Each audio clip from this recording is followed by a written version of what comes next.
Francis के धर्मपत्र 35 ओरदे में 7 बातें संत जोसेफ के हृदय को उजागर करता है।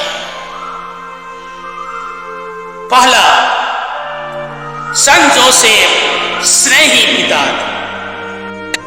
यीशु ने ईश्वर के प्यार को संत जोसेफ से पाया। यद्यपि यीशु ख्रीस्त पिता ईश्वर के प्रिय पुत्र थे, जर्दन नदी में बपतिस्मा लेते समय, तबोर पहाड़ में रूपांतरण के समय पिता ईश्वर ने घोषणा की कि यह मेरा प्रिय पुत्र है। लेकिन इस धरा में संत जोसेफ इसके स्नेही पिता थे और यीशु ख्रीस्त पिता ईश्वर के प्यार को संत जोसेफ के माध्यम से प्राप्त किया। हम और आप ईश्वर के प्रिय पुत्र पुत्रियां हैं। यीशु ख्रीस्त के पिता संत जोसेफ हैं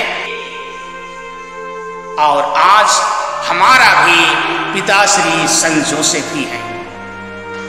दूसरा, संत जोसेफ एक कोमल, मृदुल, स्नेही पिता रहे। हमारे संत पिता फ्रांसिस एक छवि प्रस्तुत करते हैं कि कैसे संत जोसेफ नन्हे शिशु बालक को बाहों में भरकर अपने गले से लगाते हैं और होशैया के ग्रंथ अध्याय 11 को उद्धृत करते कहते हैं, जब इस्राएल छोटा था मैं उसे प्यार करता था, उसे चलना सिखाया। संत जोसेफ भी नन्हे बालक को कोमल प्यार से आगे बढ़ाया, चलना सिखाया। यीशु को पिता का प्यार चाहिए था, इसे संत जोसेफ से प्राप्त किया। अतः अपने पिता की तरह ही अपने हृदय को कोमल बनाया। इसलिए सहजता से कहता है, तुम मेरे पास आओ और मुझसे सीखो, मैं स्वभाव से नम्र और विनीत हूं। हम संत जोसेफ से मृदुल प्यार पाते हैं और संपूर्ण मानवता के लिए मृदुल प्यार की धारा बनती है। तीसरा, संत जोसेफ स्वीकार करने वाले पिता रहे। संत जोसेफ ने ईश्वर की योजना को स्वीकार किया। सबसे पहले उसने गर्भवती मरियम को स्वीकार किया और नन्हे बालक यीशु को अपना पुत्र के रूप में अपनाया, यद्यपि उसका पुत्र नहीं था। संत जोसेफ ने माता मरियम को और बालक यीशु को ईश्वर की योजना समझकर स्वीकारा। वह ना तो प्रश्न किया, ना कुड़कुड़ाया, ना तर्क किया और ना कोई चुनौती खड़ा की। हमारा बुलाहट भी स्वीकारने के लिए है। हमारे जीवन में, हमारे जीवन की स्थिति और परिस्थिति चुनौती भरा क्यों ना हो, हम उसे संत जोसेफ की तरह स्वीकार करना सीखें। इस हालात में हम संत जोसेफ की तरह सोचें, हाँ, यह भी कोई ईश्वर की योजना रही होगी कि ईश्वर हमारे साथ इस प्रकार की चुनौती भरा स्थिति का व्यवहार कर सकते हैं।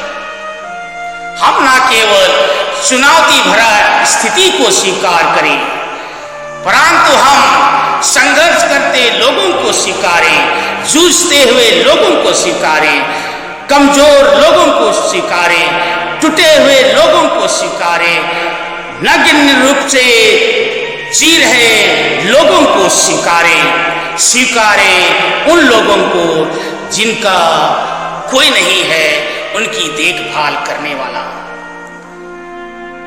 यीशु ने संत जोसेफ से स्वीकार्य का या सद्गुण सीखा। शायद उड़ाव पुत्र का दृष्टांत की पृष्ठभूमि भी यही रही होगी कि पिता ईश्वर ने अपने खोए हुए पुत्र को स्वीकारा। चौथा, आज्ञाकारिता। ईश्वर ने संत जोसेफ से 4 बार स्वर्गदूत के माध्यम से बातें की। पहली बार उसने कहा, मरियम को अपने यहां लाने से ना डरे, तुम मरियम को अपनी पत्नी और बालक यीशु को अपने पुत्र के रूप में स्वीकार करो। संत जोसेफ नींद से जागकर मरियम को अपने यहां ले आया। दूसरी बार स्वर्गदूत ने कहा, मरियम और बच्चे को लेकर मिस्र देश चले जाओ। संत जोसेफ नींद से जागकर मरियम और शिशु यीशु को मिस्र देश ले गए। तीसरी बार स्वर्गदूत ने कहा, अब सब कुछ ठीक है, मरियम और बालक यीशु को लेकर इस्राएल लौट जाओ।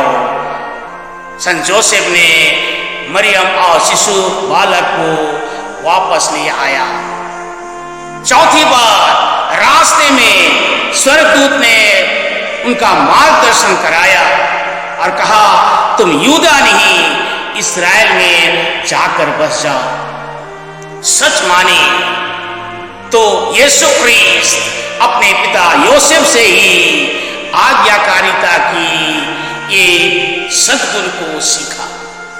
इसलिए गेत्सेमानी बारी में यीशु ने कहा, हे पिता, हो सके तो यह प्याला मुझसे टल जाए, लेकिन मेरी नहीं आपकी इच्छा पूरी हो। जब कभी हमारे जीवन में चुनौती भरा स्थिति या परिस्थिति आती है तो हम संत जोसेफ की तरह आज्ञाकारिता के साथ उसे स्वीकार करें, क्योंकि यह आशीष से भरा होगा। पांचवा, संत जोसेफ साहसी पिता रहे। ईश्वर की योजना को आज्ञाकारिता के साथ स्वीकार करने में साहस चाहिए।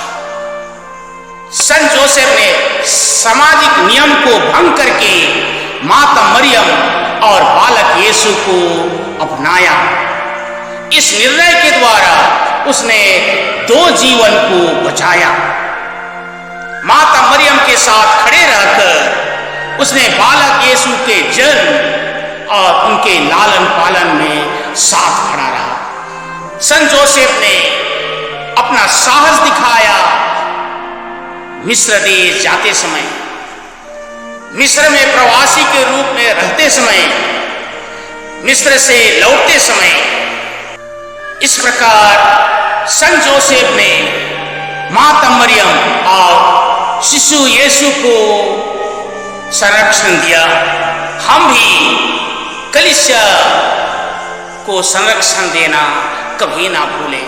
बहुत बार हम प्रश्न करते हैं कि आज मेरी और जोसेफ को हम कहां पाएंगे।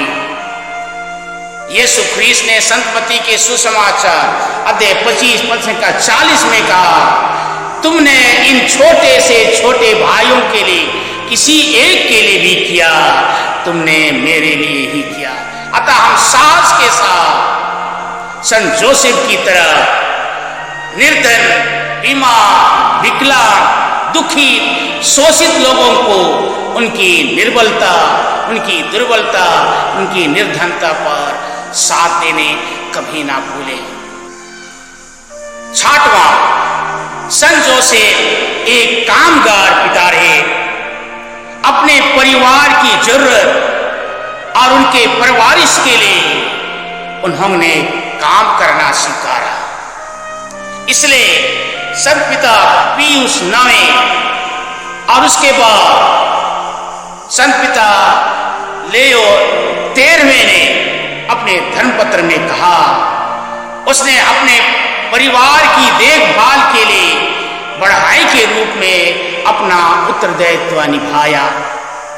अतः आज हम संत जोसेफ से उन सभी कामगारों के लिए प्रार्थना करें और उनको भी कभी ना भूलें जो इस महामारी के समय अपना काम खो चुके हैं, जिनका कोई काम नहीं, काम है तो आत्मसम्मान नहीं, काम है तो उनकी पहचान नहीं है, उनके लिए भी हम प्रार्थना करते रहे।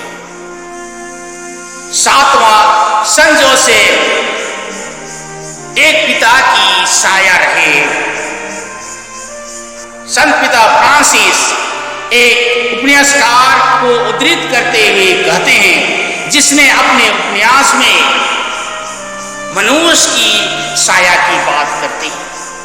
उन्होंने संत जोसेफ की कहानी को लेकर आया और कहता है कि संत जोसेफ ईश्वर की साया में रहा। संत जोसेफ ने उजागर कर दिया कि ईश्वर की साया उसके ऊपर रहा और वह ईश्वर की साया में रहे।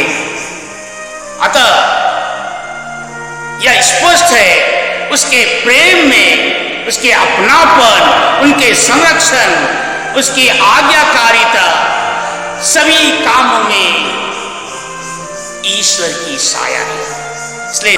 इसलिए संत पिता फ्रांसिस कहते हैं कि पिता लोग जन्मते केवल नहीं हैं, किंतु पिता लोग बनाए जाते हैं। अतः हम याद रखें कि सभी पिताओं का संरक्षक संत जोसेफ हैं।